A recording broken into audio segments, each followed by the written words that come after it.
Assalamualaikum warahmatullahi wabarakatuh. Perkenalkan, kami dari kelompok 2 dengan anggota Ismail Jordi dan Nado Fatoliski. Pada kesempatan kali ini kami akan menjelaskan tentang web dinamis dan database. Web dinamis. Web dinamis merupakan sebuah tampilan di mana informasi dari suatu website dapat berubah-ubah dan isi informasi interaktif dua arah berasal dari pemilik dengan pengguna website. Perubahan data dalam website dinamis seperti penambahan data, pencarian data, ataupun penghapusan data yang nantinya perubahan tersebut dapat ditampilkan secara langsung dalam website. Ketika kita akan mengubah konten atau isi dari sebuah website dinamis, kita hanya perlu masuk ke bagian control panel atau bagian administrator web yang telah disediakan oleh script web dinamis. Jadi untuk mengubah konten atau isi dokumen dalam sebuah web dinamis tidak perlu memiliki keahlian programming atau seorang programmer saja yang dapat mengubah isi dokumen pada web dinamis. Untuk membuat pengertian web dinamis diperlukan beberapa komponen, yaitu client side scripting, antara lain HTML, JavaScript, casing style set atau CSS, serta site scripting seperti PHP dan program basis data seperti data MySQL untuk menyimpan data yang ada di web dinamis. Untuk selanjutnya, pengertian database akan dijelaskan oleh teman saya. Silakan. Yang kedua yaitu database. Database atau biasa disebut basis data merupakan kumpulan data yang saling berhubungan. Data tersebut biasanya terdapat dalam tabel-tabel yang saling berhubungan satu sama lain dengan menggunakan file atau kolom pada tiap tabel yang ada. Database adalah kumpulan informasi yang disimpan di dalam komputer secara sistematik sehingga dapat diperiksa menggunakan suatu program komputer untuk memperoleh informasi dari basis data tersebut. Database bisa dikatakan sebagai representasi atau kumpulan fakta yang saling berhubungan disimpan secara bersama sedemikian rupa dan tanpa pengulangan atau redundansi yang tidak perlu untuk memenuhi berbagai kebutuhan. Database adalah susunan record data operasional lengkap dari satu organisasi atau perusahaan yang diorganisir dan disimpan secara terintegrasi dengan menggunakan metode tertentu dalam komputer sehingga mampu memenuhi informasi yang optimal yang dibutuhkan oleh para pengguna. Next. Basis data atau database terdiri dari dua kata, yaitu basis dan data. Basis kurang lebih dapat diartikan sebagai markas atau gudang, tempat bersarang atau berkumpul. Sedangkan data adalah representasi fakta dunia nyata yang mewakili suatu objek seperti manusia atau pegawai, siswa, pembeli, pelanggan, barang, hewan, peristiwa, konsep, keadaan, dan sebagainya yang diwujudkan dalam bentuk angka, huruf, simbol, teks, gambar, bunyi, atau kombinasinya. Pengelolaan basis data yang buruk dapat mengakibatkan ketidaktersediaannya data penting yang digunakan untuk menghasilkan informasi yang diperlukan dalam pengambilan keputusan. Baik, selanjutnya kita akan masuk ke dalam penjelasan script dari program yang telah kita buat. Berikut adalah penjelasan script bagian views.py. Dalam script views.py terdapat dev update yang berfungsi untuk mengupdate data. Kemudian ada dev delete yang berfungsi untuk menghapus data. Selanjutnya ada dev create yang berfungsi untuk menambahkan data. Terus ada dev list yang berfungsi untuk menampilkan data.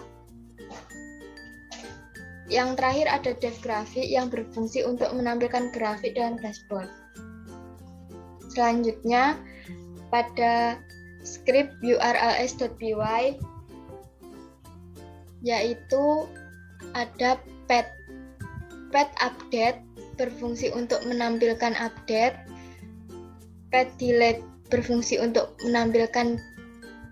menghapus mendelete data, terus pad create berfungsi untuk menampilkan data yang telah ditambahkan. Terus pad grafik digunakan untuk menampilkan grafik. Terus pada script models.py terdapat kelas basis yang berisi nama, pegawai, barang, jumlah terjual, tanggal terjual, stok barang, target, diskon, dan harga. Di situ terdapat char field pada nama pegawai yang berfungsi untuk menambahkan variabel. Terus pada nama barang juga pada jumlah terjual terdapat integer field yang berfungsi untuk menambahkan angka. Terus pada tanggal terjual itu date field untuk menambahkan tanggal. Selanjutnya akan dilanjutkan penjelasan script oleh teman saya. Baik, di sini saya akan melanjutkan penjelasan dari teman saya. Selanjutnya pada script form.py terdapat sebelumnya kita akan mengimport modul dari models. Dan di sini ada menu kelas basis form yang akan menampilkan field nama pegawai, nama barang, jumlah terjual, tanggal terjual, stok barang, target, diskon, dan harga. Selanjutnya pada script create.html terdapat div kelas konten. Di sini berisi tentang pendataan penjualan dengan metode post. Metode post digunakan untuk mengirimkan data pada form ke dalam database secara langsung dengan menggunakan script ini. Selanjutnya ada tombol kirim yang digunakan untuk submit data pada form, dan ada tombol kembali yang digunakan untuk kembali ke dashboard.